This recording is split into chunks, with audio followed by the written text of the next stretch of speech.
apostles.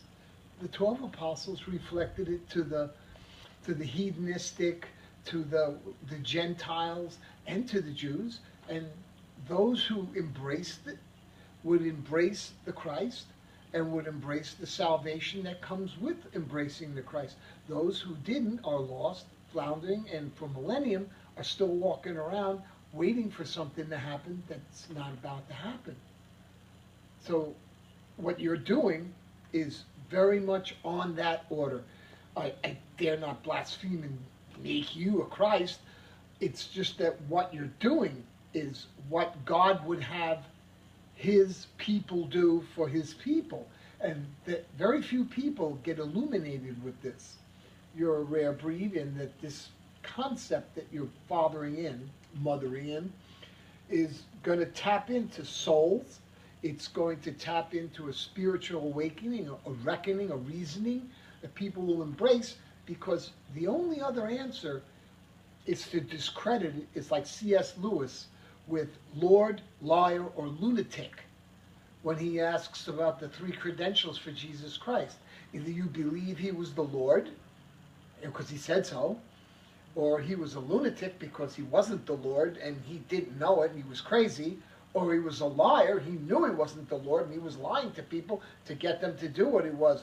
But you can't say he was a good moral teacher, because he didn't leave that open to you. That category doesn't exist, because if he was a good moral teacher and he was a liar, then he was a liar. That's not a good moral teacher. If he was a good moral teacher, he was a lunatic, he couldn't be. But if he was the Lord God, he can't be a good moral teacher, because he's God. He's the creator of everything. You follow? Okay, so it's on that concept. What you're projecting out there is going to be dispelled, it would have to be dispelled, with arrogance, with prejudice, with feeble minds of archaic principles.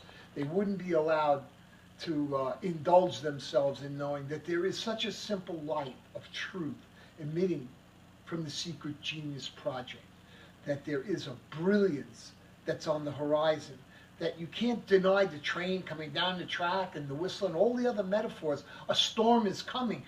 The dawn is rumbling. You see it and you can say, well, you know, that's just like it was in the old days, and let me tell you some more crap that we made up back then. And that's what people will do, because the absolute beauty and truth of getting rid of all this stuff terrifies industry.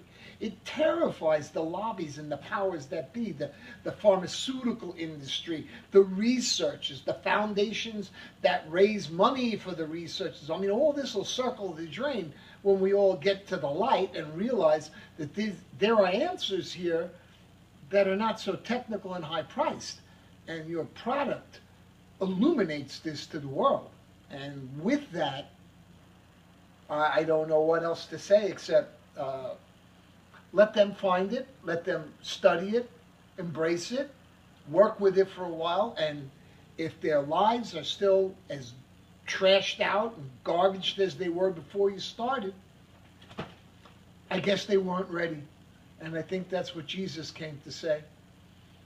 I bring you this, I bring you that, here it is, and people says, no, I don't want it, and they're still in the desert looking.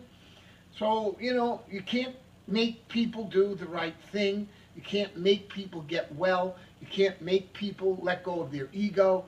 You can't do it. They have to do it when they're ready.